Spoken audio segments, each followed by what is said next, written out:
Welcome, ladies and gentlemen. Today we're going to check out the patch notes for the PTS Deadlands DLC, which is update 32. You can find timestamps in the description below to each section in case you want to skip over a few things. You also do have all the sets and information listed up on our DLC page that you usually can find here. All the new sets and so on, and we will also keep adding more information like the new furnishing items and so on once the PTS server is up. So let's actually check out what we have here in general. So I jumped over these a little bit yesterday. All the new content and quality of life improvements are very good. The combat changes are kind of a dumpster fire. But it is what it is. It doesn't really matter that much.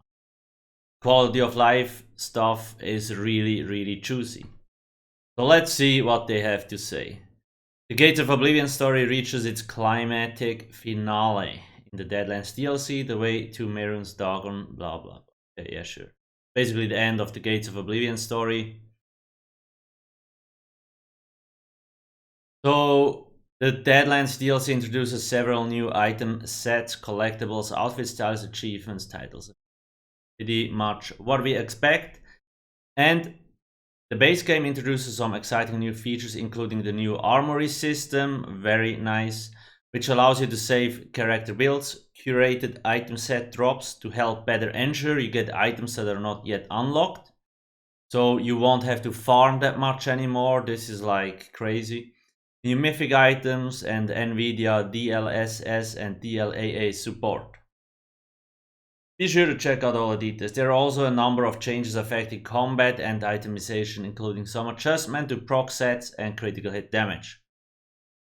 That's the stuff I mostly don't like. Plus, allowing sets to now grant high rate stats. For a full summary of changes affecting combat, please see this forum post. Anyway, let's see. The new zone, same as usual. There is one. So basically, the world bosses in the Deadlands zone are like walking around, wandering executioner bosses. Similar to how the bosses are in Imperial City, in the sewer, in Imperial sewers, most likely. So there's 3 of them, of Mehrunes patrolling the Deadlands in search of challenges to prove themselves to the Prince of Destruction. These dangerous enemies, designed to be fought with a group of players, are relentless in their pursuit. Yeah. So they're supposed to be a little bit stronger than world bosses, and you should fight them with a group. That's cool. The new set. By the way, on ESO Hub, you can always find all the sets up to date. We have all the categories here. Should be easy to find. Level Engine Guardian and so on. We also list up when they actually have been at the Golden Vendor. Some of these also do have. We are working on adding things like the buffs, so you can click on them as well and see what sets have what buffs and so on. Anyway, Wretched Vitality, Magrack, Stemrack, weapon spell damage. While in combat, applying a major buff or debuff to a target grants you 260 magic and stamina recovery for 15 seconds. While in combat, applying a minor buff or debuff to the target grants you 130 magic and stamina recovery for 15 seconds. So you can get both of these, I guess. It's very easy to access major buff and debuffs or minor buffs and debuffs. That's a lot of extra magic and stamina recovery. Pretty decent. I guess the cooldown is 15 seconds, so we can keep it up 100%. Yeah, that's really good. Deadlands, Demolisher. I mean, In PV you won't need this, maybe for PvP can use this. Deadlands Demolisher, max them, weapon spell damage, max them. Your bash attacks deal 935 more damage. When you bash, you also deal physical damage in a cone in front of you. Interrupting any enemies hit. Okay. It's kind of like an auto interrupt. That is actually pretty cool. Also only really useful in PvP, if at all. Iron Flask, max health, more armor. When you drink a potion while in combat, reduce your damage taken by 12% for 20 seconds. Sounds like these are mostly, like the crafted sets are mostly made for PvP. 12% damage reduction for 20 seconds is crazy. Especially, it looks like you can actually backbar this, activate it, and swap to the front bar with another set active there. So yeah, that's pretty juicy. Overland, Eye of the Grasp Light. Maximum Magicka, weapon spell damage, crit chance. When you deal critical damage, generates 7 ultimate. So this would actually be nice, but then it has a 5 seconds cooldown, which is pretty garbage.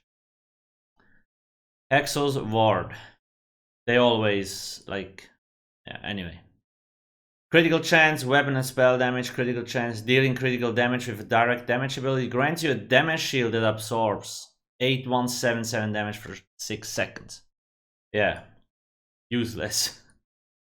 Anyway. I mean, there's similar sets that already exist like this. You can just add this to the pile of sets that won't be used. Kin Marcher's Cruelty.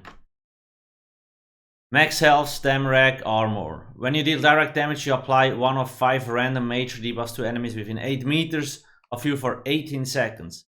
This effect can occur once every 8 seconds and only if an enemy is in range. Eligible debuffs are Major Breach, Major Cowardice, Major Defile, Major Maim, and Major Vulnerability.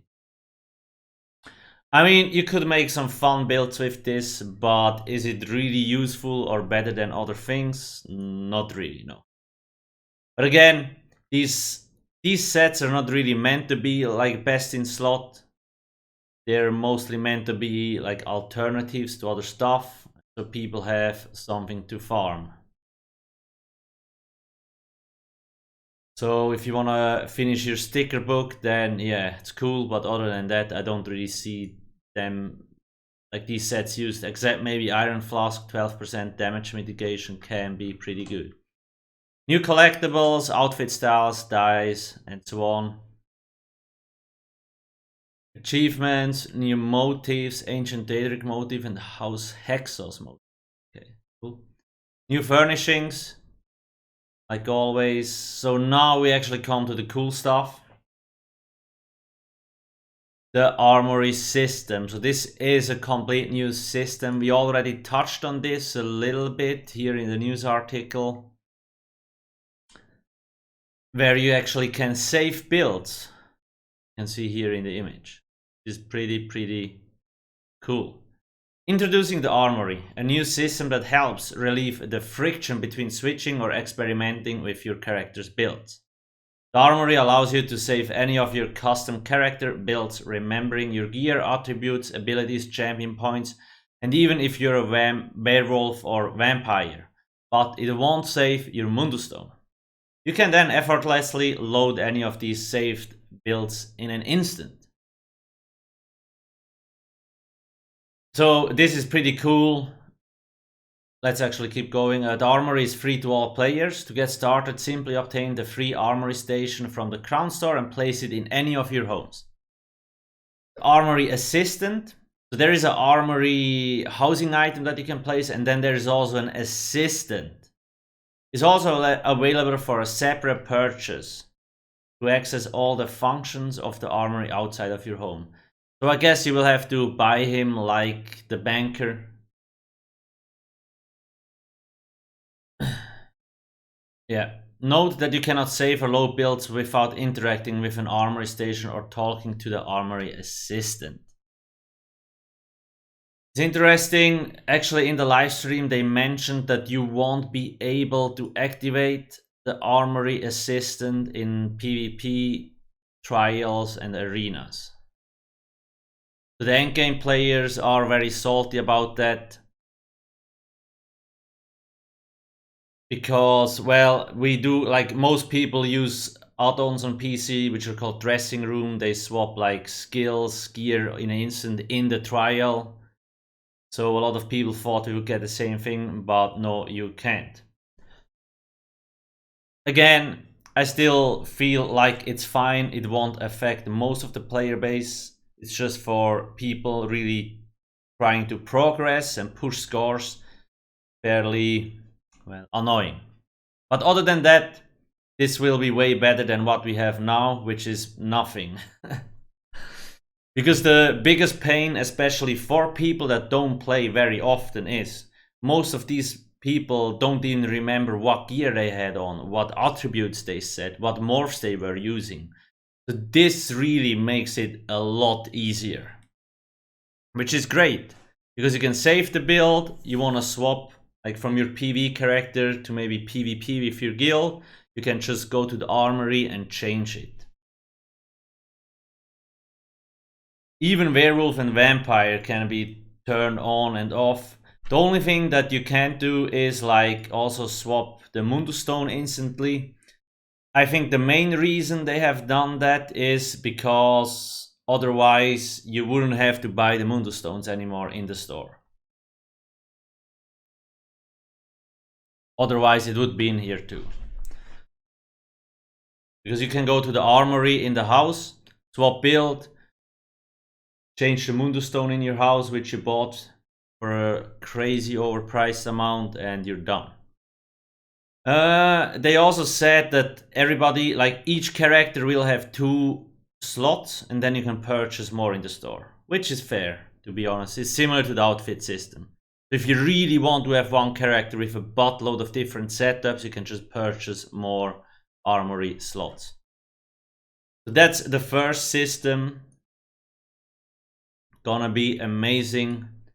Then the second quality of life improvement, curated item set drops.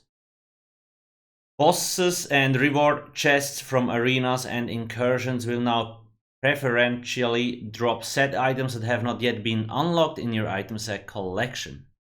Most bosses in the game, along with reward chests from arenas and incursions, will now preferentially drop set items that have not yet been unlocked in your item set collection. These sources will only drop the set items that they can normally drop. The ways to acquire a particular item are unchanged, but it should be much easier to find items that you have not yet unlocked. Set items looted from treasure chests, containers, or from non-boss monsters are generally not curated in this manner. Yeah. So what they're saying is, if you need to farm your Medusa Inferno stuff, like this set drops in Arx Corinium, and it's like if you want to get Inferno stuff, you probably have to run it like 100 to 300 times. But this is a thing of the past, because now it will only drop items that you don't have yet. So if you have everything except the fire stuff, then the next time you kill the boss that has a fire stuff in the loot table, you will get the fire stuff. That's like insane. Some people already figured out how you can cheese or exploit the system, or like sell runs, get a second account, or just never like bind on. If you, for example, get the Medusa stuff, you can just not like bind it to your account and sell it. So you will get the guaranteed Medusa stuff every run and keep selling it to other players. So that's the only downside, people already figuring out how to cheese the system. I don't think it's that big of a deal, but yeah. I really do like this. It will make farming a lot easier, maybe even too easy. We will see. Item set collection summary. To complement the new curated item set drops, we have added a summary page to the item set collections UI. This is a high-level summary of your progress towards collecting every dropped set item in the game. Every major category has a progress bar to help guide you into finding the set items you're still missing. So kind of like the achievement page, which is cool. I mean, whatever, but it is a cool addition. New mythic items. There is 3 new mythic items. Markin Ring of Majesty. Gain 100 weapon and spell damage and 1157 armor for each free set bonus active on the wearer. Interesting. So they kinda want you to have like more 3 pieces equipped instead of 5 pieces, so you get more stats through this stuff. I don't know, let's see. This set's effect counts for any 3 or 5 piece set in which you are wearing a minimum of 3 of the pieces. For example, wearing 3 pieces of agility gear counts as 1 free set bonus on the wearer. Yeah, okay, that makes sense. Agility is... it gives you max stam and weapon damage. There's only 2 and the 3 piece bonus and that's it. Wearing 3 pieces of Hunting's Rage also counts as a 1 free set bonus on the wearer as would wearing 5 piece Huntings. Same thing with Huntings. Like once you equip 3 pieces, you will get the extra stats from the ring. Makes sense. I don't know, like... it's not that... I mean, the stats are decent, but I don't think it's enough to really make it worthwhile. There's just better mythics out there. Belharz's Band. Increase the damage of your light attacks by 1185. When you deal damage with consecutive melee light attacks, gain a stack of Belharz's Temper. Jesus. For 10 seconds, up to 5 stacks. When you perform a fully charged heavy attack, consume the temper and deal physical damage per stack to enemies in a line after a 1 second delay, stunning them for 3 seconds if 5 stacks are consumed. This effect can occur once every 4 seconds and scales off the higher of weapon and spell damage. So how much is the Maelstrom stuff? Crushing Wall.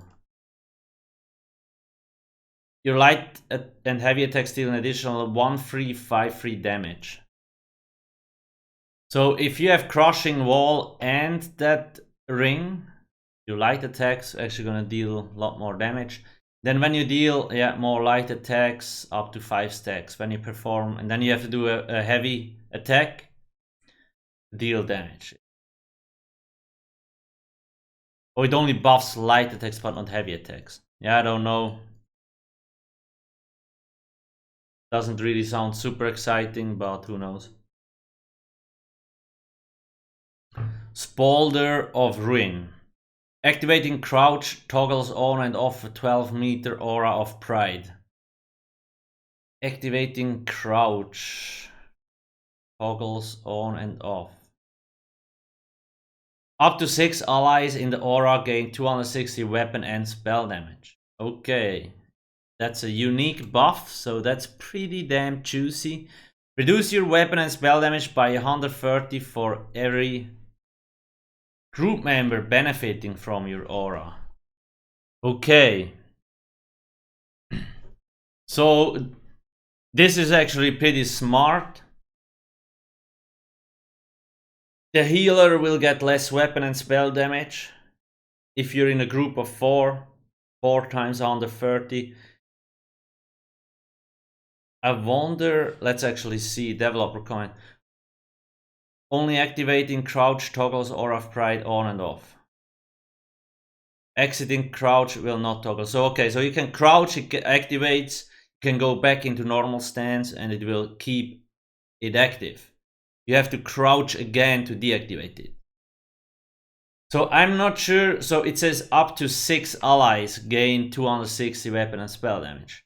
I actually wonder if the 130 reduction is kept to 6 or if it actually can go down to 12 like for trials. You will probably end up with almost 0 spell damage on your healer. Interesting, we'll have to test that. It's most likely a cap of 6 because 6 people get the buff, so 6 times 130 reduction. Okay, cool.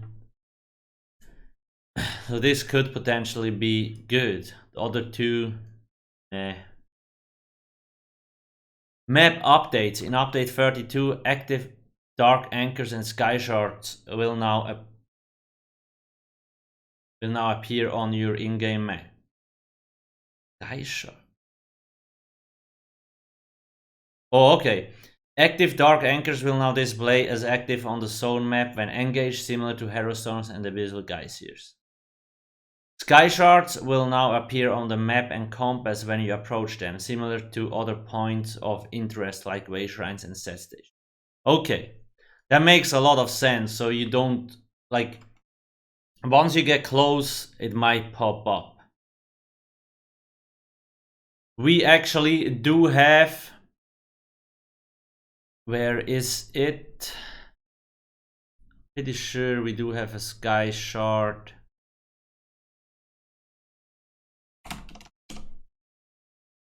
Guide. Oh, here, yeah. Why is it under combat? I don't know. Anyway, especially if you're on console, this can be very helpful. You can pretty much see all the maps and where the sky shards are, whether they are just in overland or in a dungeon. So you can just type into the search sky shard and the guide should pop up. Additionally, the zone guide will now direct you to the closest unacquired sky shard when you have completed the other objectives in the zone. Okay, cool. New homes, Ossa, Accentium, Agoni's Ascent, sure. Combat music.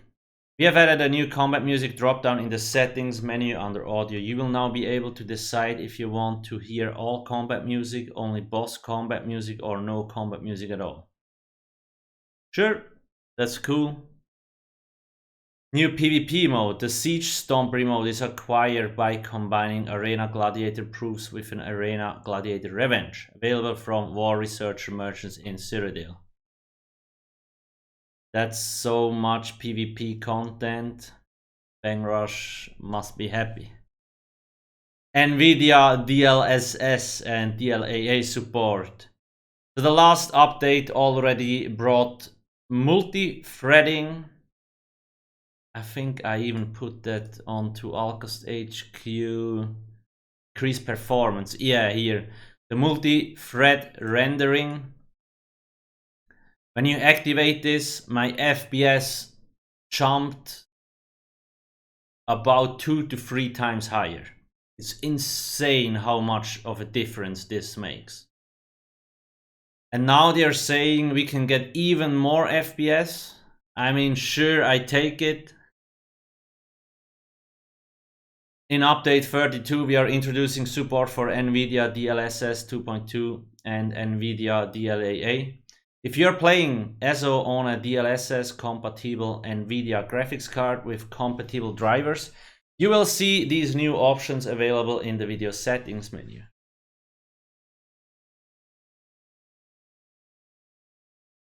Given ESO's variety of settings, it is possible to have configurations that result in minimal to no performance gain from DLSS. Specifically, if you are CPU limited while playing ESO.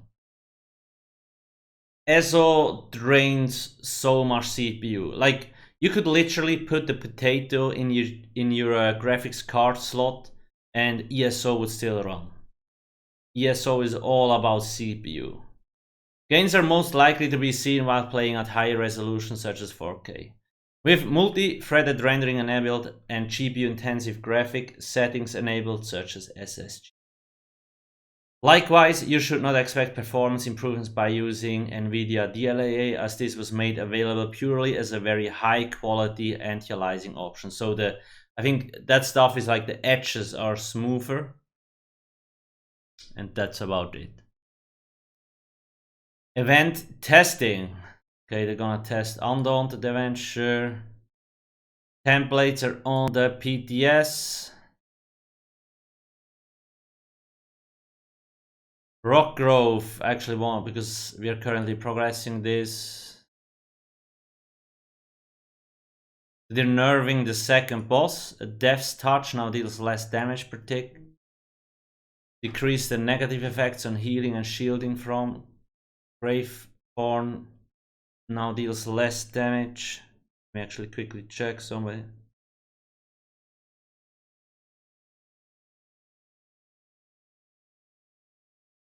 Braves now reappear less. Your channel will no longer be inter after activating a sigil.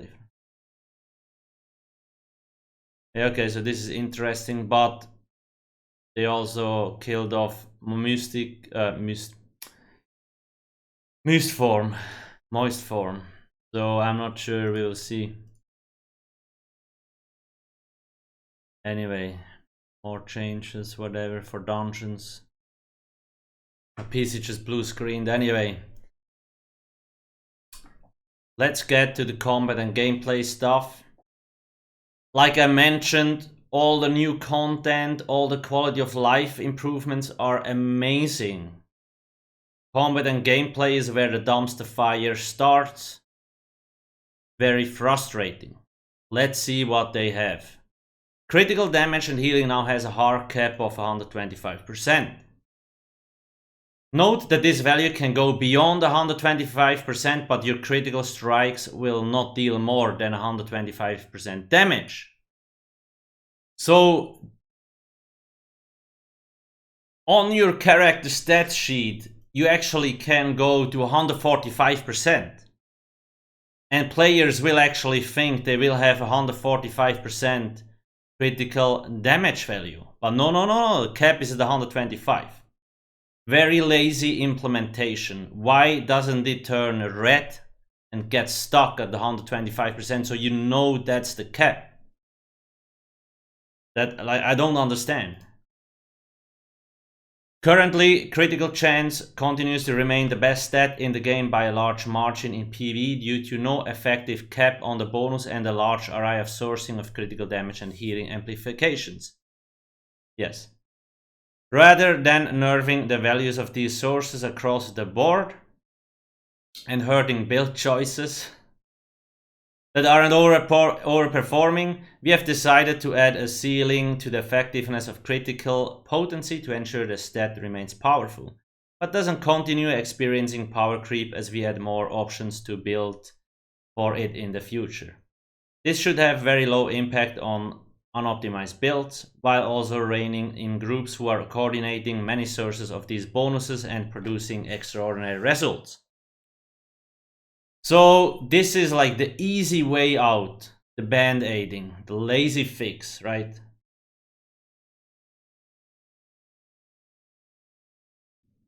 The main reason why crit chance and critical damage. So basically the difference, critical chance is your spell crit and weapon crit. Critical damage is the modifier, like when you crit, does 125% damage, something like that. It is their own fault. Like over the last year, they implemented sets like Harpooner's Wading Kilt, which gives you an insane amount of critical chance and critical damage. Elemental Catalyst, the most broken sets of all. Elemental Catalyst. What does it do? Whenever you deal flame, shock, or frost damage, you apply a stack of flame, shock, or frost weakness to the enemy for 3 seconds. Each stack of elemental weakness increases their critical damage taken by 5%. Like, dude. An enemy can only have 1 stack of each elemental weakness active. That means from this one set you get 15% more critical damage. It's a debuff on the enemy. That means the whole group, if you're in a trial, everybody will get the 50% damage, critical damage buff. that's just outright broken, right? So wouldn't it make more sense to just balance these sets or effects better instead of just lazy fix hard capping it? I guess not. It is one way of fixing this, because now in the future you won't have to worry anymore about implementing too overpowered sets, because there's a hard cap, it doesn't matter. My guess is they will do that on more other things, so they don't have to really bother balancing anymore.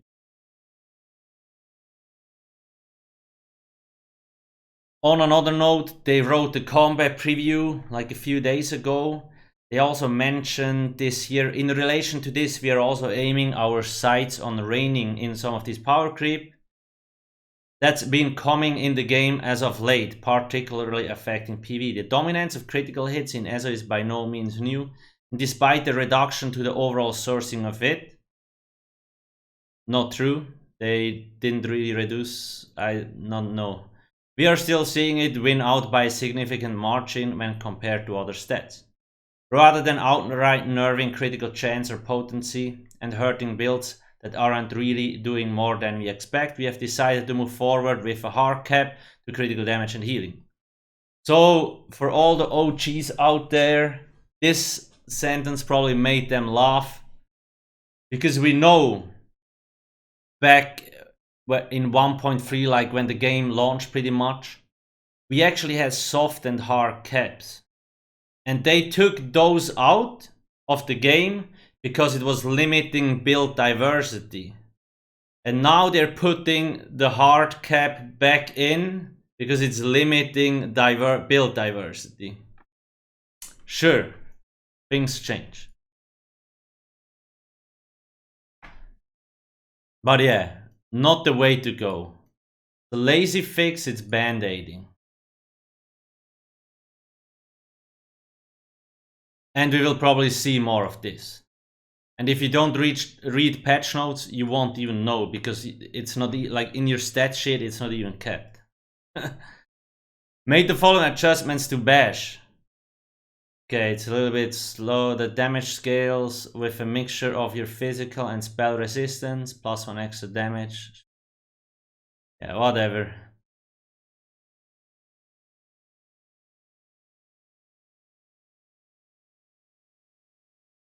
So adjusting the following abilities to use the new area of effect system introduced in, yeah.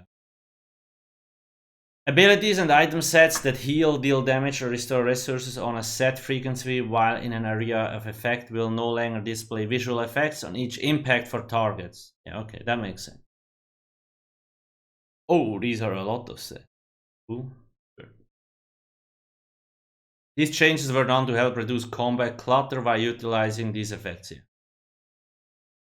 That is actually a good move. That's a good change, because sometimes there's so many effects you can't see shit anymore. Like, good when things get a little bit reduced. Sure, whatever. Now class changes. Dragon Knight Combustion. Increase the resources granted from this passive to 1000 stamina or magic, up from 500. So DKs have an easier time to sustain. Good. Very much needed. Added a cooldown of 500 milliseconds to each effect. Sure, cool. Inferno. This ability and the Cauterize morph now grant both Major Prophecy and Major Savagery. Okay, that is great. Flames of Oblivion. This morph now launches 3 fireballs, up from 2 since it lost part of its unique morph function. Ah, okay, yeah, sure. Lava Whip. This ability and its morph now scales off your highest offensive stats rather than exclusively magic-based stat. May this finally end the fury and age-old debate over getting a stamina whip. I don't know. I still want the stem whip, because I like the poison abilities, how they look. Anyway, Flame Lash, fix an issue, and the override ability Power Lash now heals immediately rather than over 2 seconds, but its total healing per cast has been reduced. Molten Whip, Seething Fury now lasts 10 seconds per stack, up from 5 seconds. Okay, so it's easier to keep it up, that's actually a good change. Developer comment, Magic Dragonite's morph option for Lava Whip currently feel too similar as they both increase the damage of the spammable and deal with 3-second cadences. Molten Whip now stands out more as a build up to a deadly burst attack with its more gracious time period to activate for the perfect opportunity. Yeah, that's cool. Flame Lash, double down the sustained pressure path. World in Ruin, passive change. This passive now increases your damage done with flame and poison attacks by 5%, rather than increasing your damage done with area of effect flame attacks by 6, and reducing the cost of your poison abilities. Okay, I'm not sure.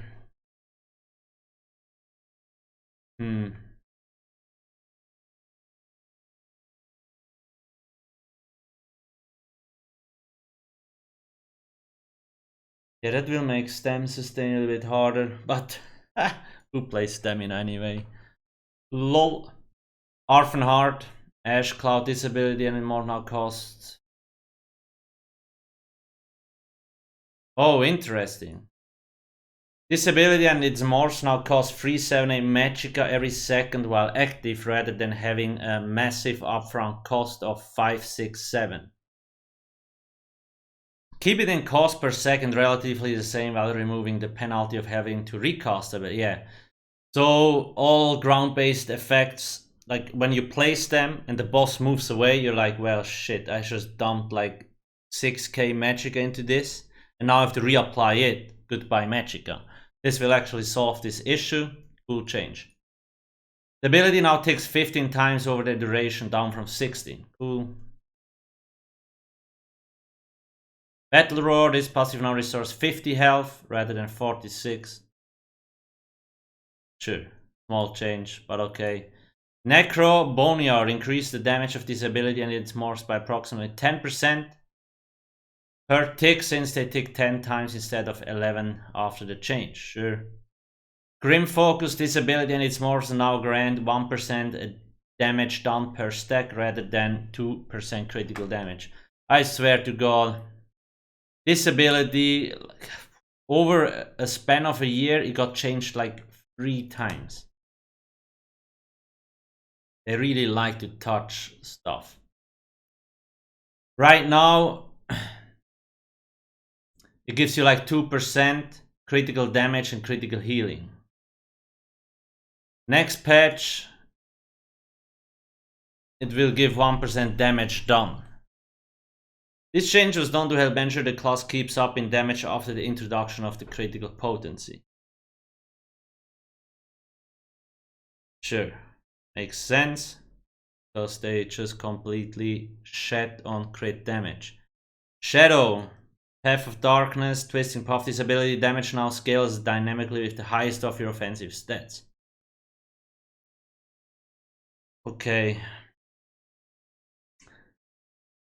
I feel like eventually they will just remove magic and stamina morphs.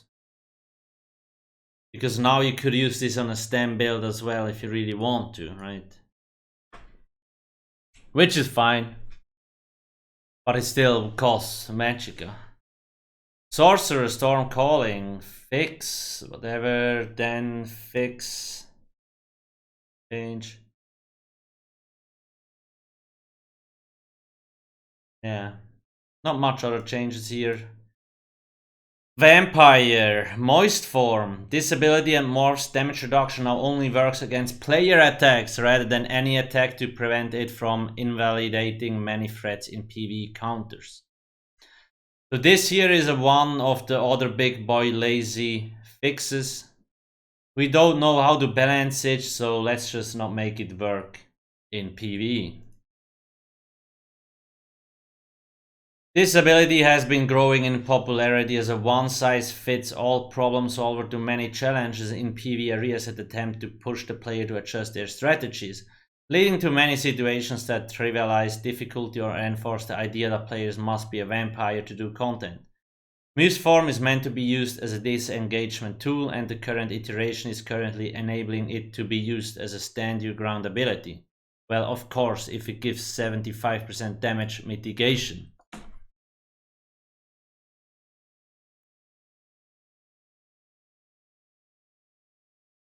I mean, when you're in Muse form, you get 75% damage reduction, which is crazy. So it was, for example, used in Rockgrove on the second boss, hard mode.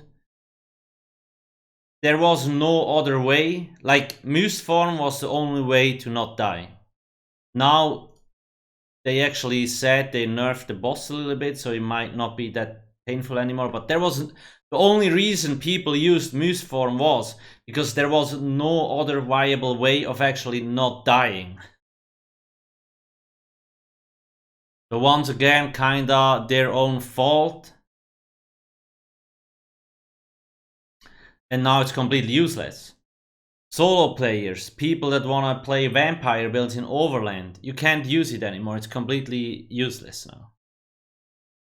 Once again, lazy fix and didn't really solve. It solved the issue for the hard content, but it made skill useless for all other kind of cool things.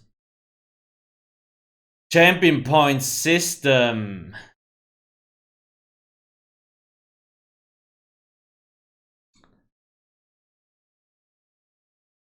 Sure.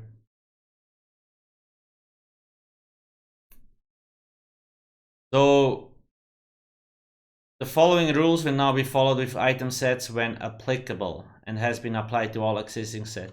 Sets that grant weapon or spell damage now grant both. Sets that grant physical or spell penetration now grant both.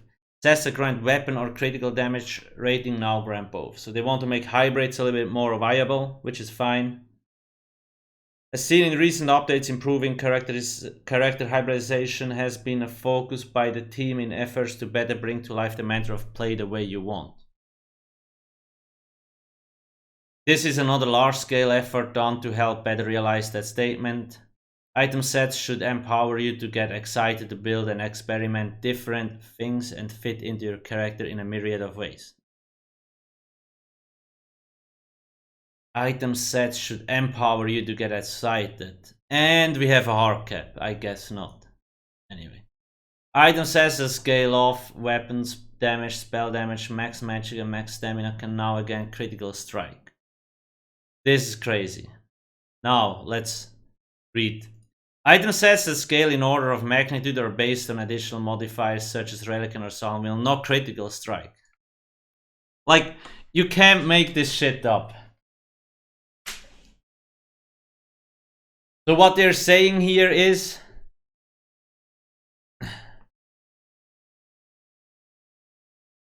proc sets. Well, let's read through the whole thing. Many of these sets have received adjustments to their power as well. Below are the sets that can critical strike and have had their scaling values reduced by approximately 5%.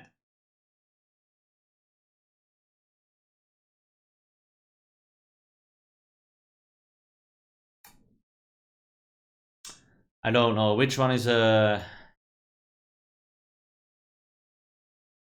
juicy set. Celine, for example. It's fairly easy to dodge. Or let's take Valkin, I don't know, it doesn't really matter that much. So Valkin Scoria has a chance to proc a meteor in your face. This can crit again, so it will do a buttload of damage. That's one of the examples, and there's obviously a lot more. So what they're saying is, hey, proc sets can proc again, but some are too powerful so they can't proc. But people that don't read patch notes won't actually know, because we won't write it in-game.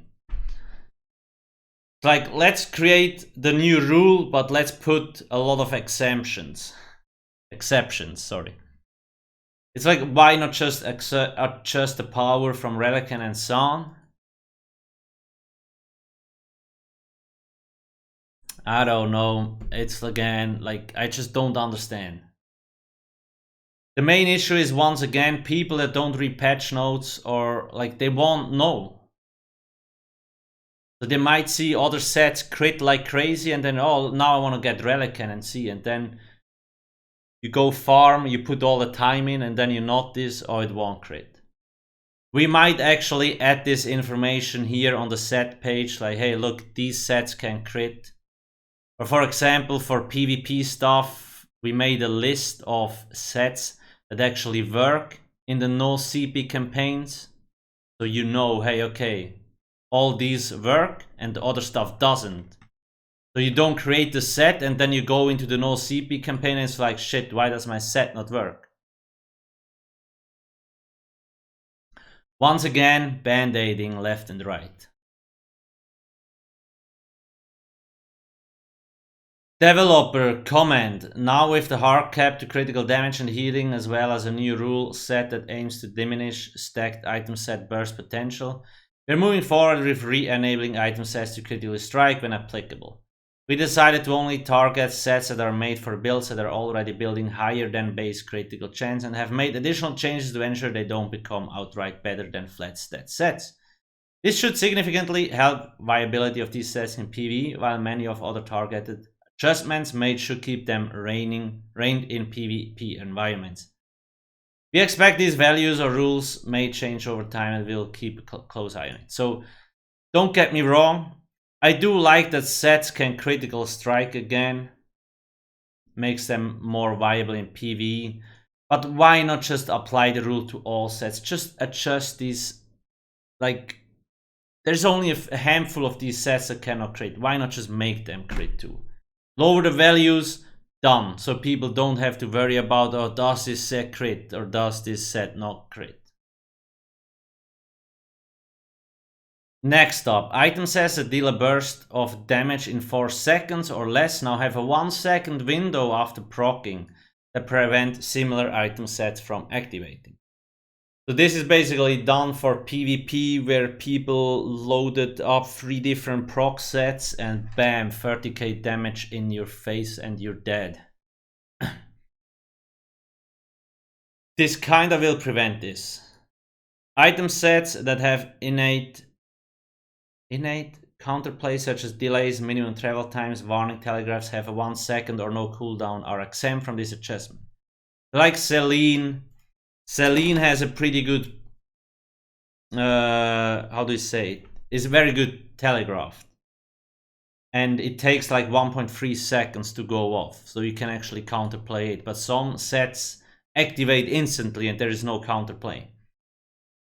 That's why they've done this. If wearing multiples of these sets at once, any action that would activate multiple sets will instead trigger the first set you equipped and suppresses others for 1 second. After that second passes, you will be able to attempt to trigger them again. That's another thing. If you don't read patch notes, you won't even realize this, right? There's no way, like, the game doesn't tell you that this is the case. So you can see lots of things that just, like, most people will never realize it. Sure, for the very casual gamers, it doesn't really matter. The super tryhard endgame people will be aware of this, but it's like the people in the middle probably won't realize. I don't even care, man. Item traits charged, increase the potency. Sure. Ability altering weapons. Chaotic Whirlwind. Rework this set special activate. It now grants a stack of Chaotic Whirlwind for 5 seconds after casting Whirlwind while in combat, granting 5% movement speed per stack and increases your weapon and spell damage by 6 for every 1% bonus movement speed you have, up to a cap of 450. Sure. It now grants a stack.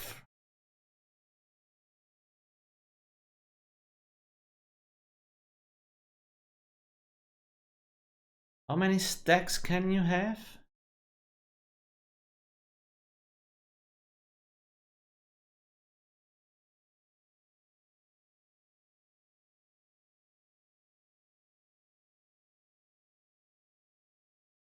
Oh wait, it has 10-second cooldown. Rip.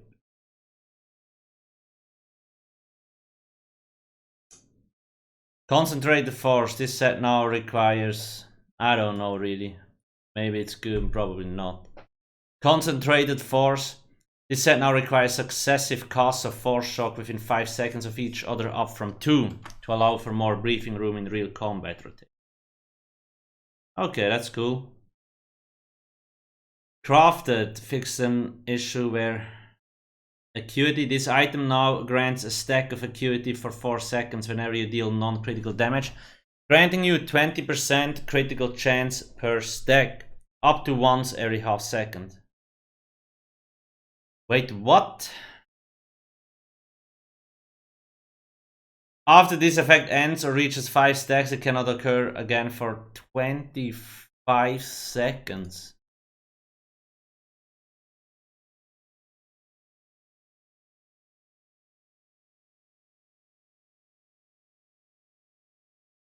This change was done to help tone down the burst enabling nature of this set, where it significantly increases your kill potential with no real drawback. Now the set has a natural build-up phase and properly gets weaker the more critical chance you already have. Yeah, that's kinda rip, eh? Lots of people use this to bomb in Cyrodiil, because you could get instant 100% crit, obviously. I guess that's a thing of the past. Way of the Arena, the 5 bonus from this set, nobody cares, it's probably a useless set. Dungeon and Arena. You hear it in my voice. I just get so annoyed reading all these useless changes, band-aiding and stuff.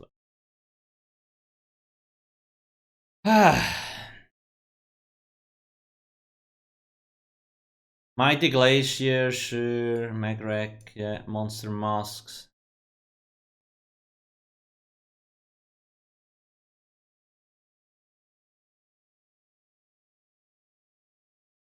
Small change to Dummy House, sure. Dark Convergence reduces set's damage by 59, but increase the scaling per target to 50. This set is currently seeing a lot of success in its original target area of killing large groups and players who don't respect the area of effect. However, it is doing its job a little too well and being run in situations of low target counts, which has led to situations where the set feels too good at general purpose rather than something more niche like Vicious Death. Sure.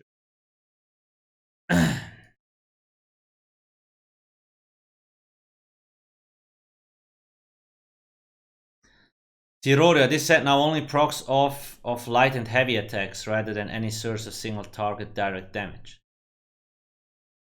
Okay. Oh, really? I actually can't do, like, dealing direct damage with a single target attack. Oh, okay. Interesting. Yeah, which is light attacks pretty much. So now you actually have to light attack. To get it to proc, that's pretty much it. To summarize, all the new content, really juicy. All the combat changes, garbage pretty much. Sure, there's a few cool things in there, but mostly it's just so much band-aiding and stupid changes.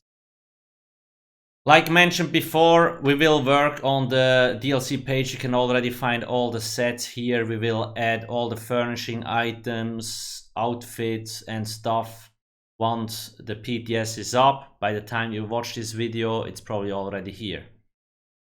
Make sure to go check out ESO Hub, eso-hub.com. The link is in the description below. You can find a buttload of really good information here. alcasthq.com in case you need endgame builds.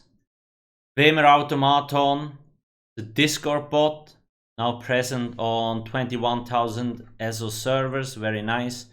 I also do have a Twitter where I always post things, so you can follow me here as well. Facebook, we do have a community Discord. If you want to keep up with news or if you have questions, you can ask me during my live streams that I do on Twitch. You have Instagram, make sure not forget to subscribe here on YouTube. all the links in the description. That is pretty much it. Thanks for watching and have a good day. Cheers.